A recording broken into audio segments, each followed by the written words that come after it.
Everybody's freaking out about the new 50-year mortgages that are coming.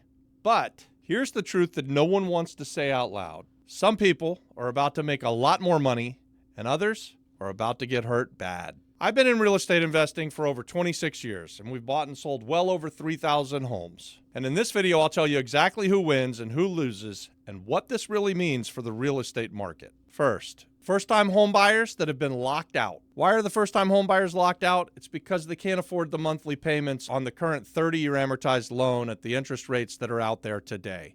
So by expanding the loan to 50 years, the payments should go down, and first-time home buyers are going to be able to qualify for more houses. The truth is, people buy payments, not houses. It's not about price. It's not really about the interest rates. It's about how much can they afford on a monthly basis. And by expanding it to 50 years, you get people who are going to be able to say, oh, I'm renting for $2,200 a month, and now I qualify for a house and I'll only pay $2,100 a month.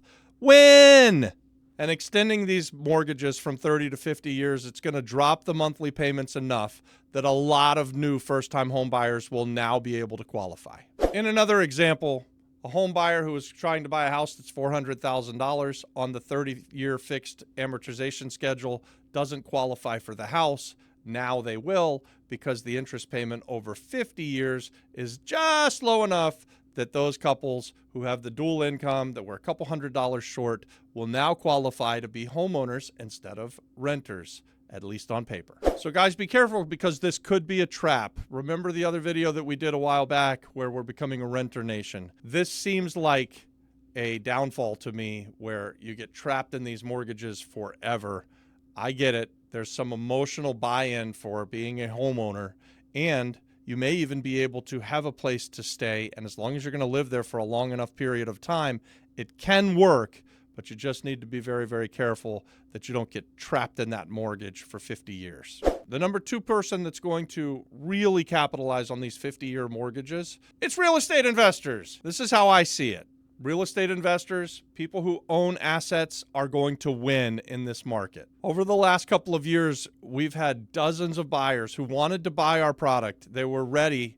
It seemed like they were willing and they were able, but they didn't quite qualify because interest rates have gone through the roof. And so the debt service coverage ratio that they have no longer met the criteria, and the banks won't lend them money.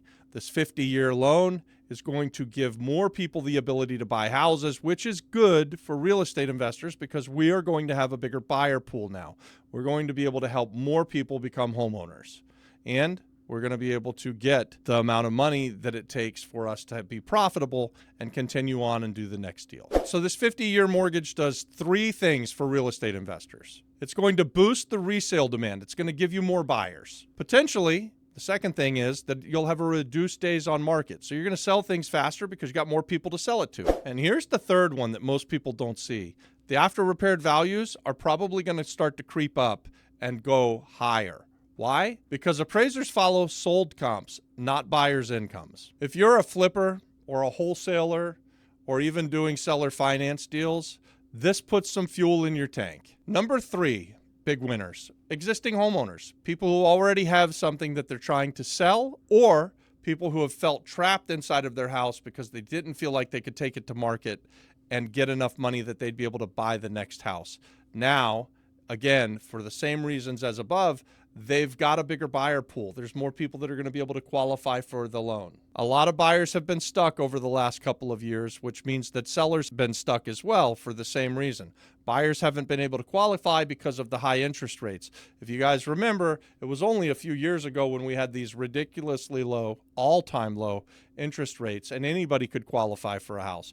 Then interest rates doubled, and even more in many cases, and people were no longer able to qualify. The idea behind this 50-year mortgage is that if you give buyers a long enough runway, they're going to have their payments that are low enough, and so you're going to see the stale stuff that hasn't come on the market or hasn't been able to sell start to move, because it gets cheap enough on a monthly basis for the buyers. It can also create more houses going on the market, which can, for a short time, stabilize prices. The number four, and probably the ones who win the most, are banks and institutional buyers. Because let's be real, the banks, they love long-term mortgages. they'll get more interest over that period of time, all of those years of cash flow, and they get more securitization. And the banks, they're going to be able to create more derivative products. And remember those big players, those institutional buyers, the Blackstones, Invitation Homes, they're going to benefit from rising prices driven by increased buying power for the public.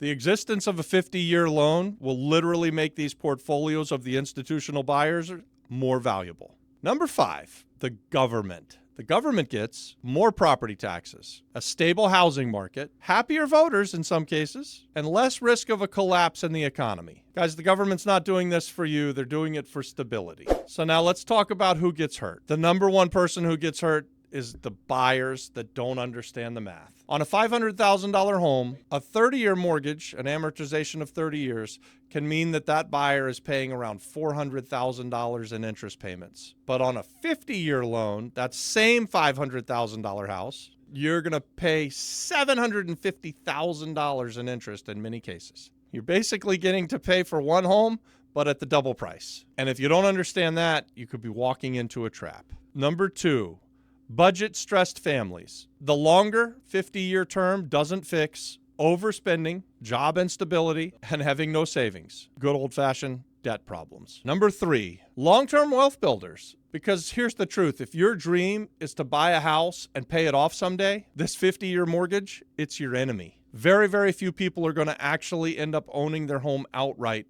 under this model. You're going to turn that mortgage payment into a lifetime subscription fee. And guys, this is part of the plan to transition our country into a renter nation. Number 4, older buyers. If you're in your 50s or 60s, a 50-year loan almost certainly means that you'll never live long enough to see it paid off. Your kids will inherit that home with the mortgage attached to it, and in many cases, there won't be any equity. Number 5. The number 5 place that people get hurt from this 50-year mortgage are people that are thinking that by implementing this system, that the price will drop. Because of all the things we said earlier in the video, a longer mortgage life means that there's going to be more buyers. That means that there's going to be more demand.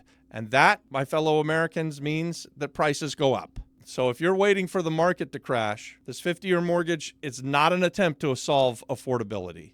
It's just an attempt to inflate prices. Let me give you some real-world examples, and we can figure out how this is going to play because of what other people have done in other places. Example number 1, the great state of Florida. A $450,000 home at a 7.5% interest rate on a 30-year loan. The payment's $3,150 a month. That same house on a 50-year loan, the payment's going to be $2,550 a month. That $600 brings tens of thousands of buyers back into the market. People who didn't qualify before, but now they will. Example number 2, the island of Puerto Rico, where the median home prices are around $200,000. But incomes here are much lower in many cases. Stretching these loans out to 50 years suddenly makes buying a house for $250,000 to $300,000 much more attainable for buyers who would have never been able to buy the house before. And that boosts everything. Prices, appraisals, inventory, even investor exit strategies, and renovation demands. Example number 3, California, where prices are insane. This 50-year mortgage, it's not going to change that. Prices are still going to be insane, but it might prevent the price collapse. So if your goal is stability, great. But if your goal is affordability, this is the opposite. So what are the macro consequences? Here's where it gets really scary. We could become like Japan. Japan's implemented 100-year mortgages, and the homes in Japan, they're not owned. People pass them down from generation to generation with the payments intact. And that's not home ownership. That's a family lease agreement with a bank. The truth is that the price is going to push upwards, and here's why. Anytime you increase borrowing capacity, you'll increase the prices. It's inevitable. And it gets worse because this creates permanent dependence. People will never pay off their homes. They'll be in this perpetual cycle of refinance and continue to hold debt. And then they'll do it again. They'll refinance again. They'll stretch the payments out further. And then they'll do it again and again and again and again. And this is really good for lenders, but it's really awful if you want freedom. So what should you do? If you're a real estate investor, I would use it. Don't fear it, but I would understand it. I'd want to sell to somebody who's using a 50-year mortgage. And maybe, in some cases, I'll even buy using a 50-year mortgage if the cash flows are right. And just know this, as a real estate investor, this is going to make all of your investments more profitable over time because you're going to have a bigger buyer base. Bigger buyer base means number go up. Now, on the other hand, if you're a buyer, you need to understand these lower monthly payments, they sound good, but it actually means a much bigger cost. You're trading affordability today for cost tomorrow. And you're going to need a real plan if you ever want to build wealth. And you're going to need a real plan if you ever want to build wealth and not just survive the payments. So if you're a seller right now, this is fantastic news because demand goes up, values stay supported, and you already own an asset that's got some value. It's going to get more valuable. Here's the thing, the market's changing fast. And this 50-year mortgage, it's just one piece of the puzzle. And if you want to learn how to navigate all of this, and you want to learn how to partner on deals, or if you want to get inside of our community, where we'll show you how we're doing all of this, comment yes, and I'll personally send you the link to join our free community. This 50-year mortgage, it's neither good or bad. It's just a tool, and it's a shift, and it's definitely a sign of where the country's going. And here's the truth, always. Winners adapt, and losers bitch and moan. Be a winner.